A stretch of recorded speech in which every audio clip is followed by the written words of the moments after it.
In the dream time, a terrible drought swept across the land. The leaves of the trees turned brown and fell from the branches. The flowers drooped their heads and died, and the green grass withered as though the spirit from the barren mountain had breathed upon it with a breath of fire. When the hot wind blew, the dead reeds rattled in the riverbed, and the burning sands shimmered like a silver lagoon. All the water had left the rippling creeks and deep still waterholes. In the clear blue sky the sun was a mass of molten gold.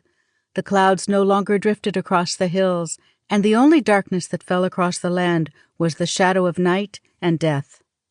After many had died of thirst, all the animals on the land met together in a great council to discover the cause of the drought. They traveled many miles. Some came from the bush and others from the distant mountains. The seabirds left their homes in the cliffs where the white surf thundered and flew without resting many days and nights. When they all arrived at the chosen meeting place in Central Australia, they discovered that a frog of enormous size had swallowed all the water in the land and thus caused the drought. After much serious discussion, it was decided that the only way to obtain the water again was to make the frog laugh.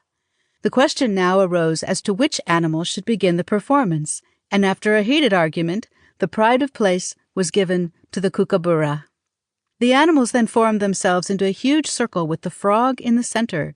Red kangaroos, gray wallaroos, rock and swamp wallabies, kangaroo rats, bandicoots, native bears, and ring-tailed possums all sat together. The emu and the native companion forgot their quarrel, and the bellbird his chimes. Even a butcher bird looked pleasantly at a brown snake, and the porcupine forgot to bristle. A truce had been called in the war of the bush. Now the Cucabura seated himself on the limb of a tree, and with a wicked twinkle in his eye, looked straight at the big, bloated frog, ruffled his brown feathers, and began to laugh. At first he made a low gurgling sound deep in his throat, as though he was smiling to himself, but gradually he raised his voice and laughed louder and louder until the bush re-echoed with the sound of his merriment. The other animals looked on with very serious faces, but the frog gave no sign.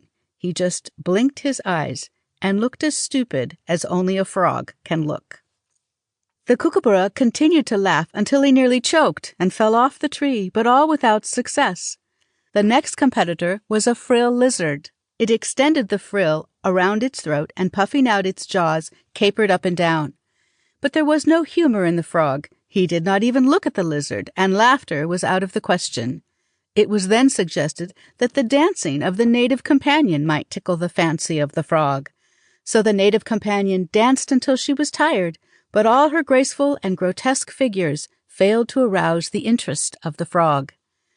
The position was very serious, and the Council of Animals was at wit's end for a reasonable suggestion. In their anxiety to solve the difficulty, they all spoke at once, and the din was indescribable. Above the noise could be heard a frantic cry of distress. A carpet snake was endeavoring to swallow a porcupine. The bristles had stuck in his throat, and a Cucabura, who had a firm grip of his tail, was making an effort to fly away with him. Close by, 2 bandicoots were fighting over the possession of a sweet root, but while they were busily engaged in scratching each other, a possum stole it.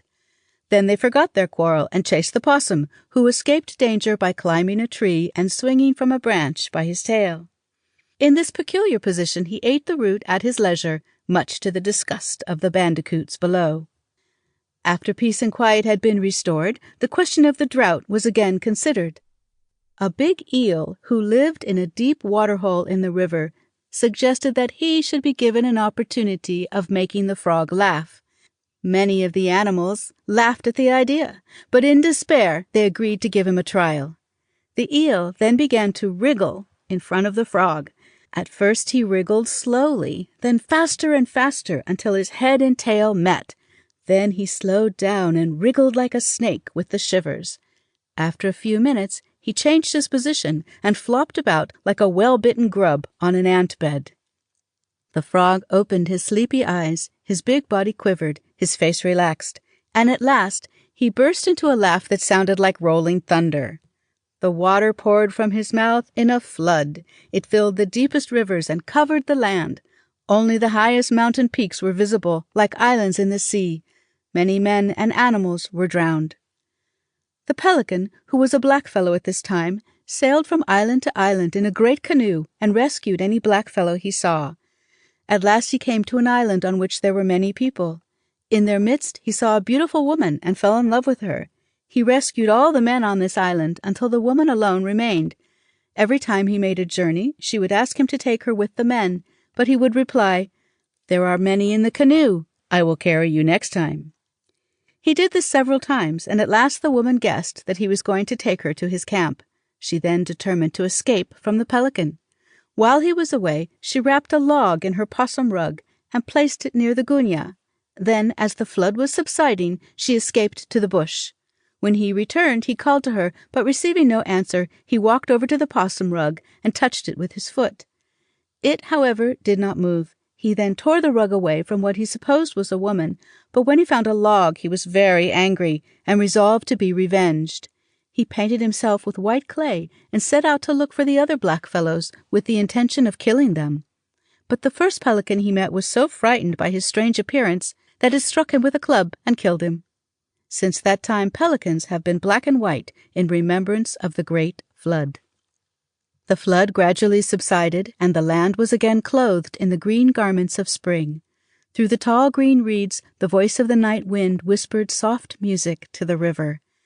And when the dawn came from the eastern sky, the birds sang a song of welcome to the new flood, a flood of golden sunlight.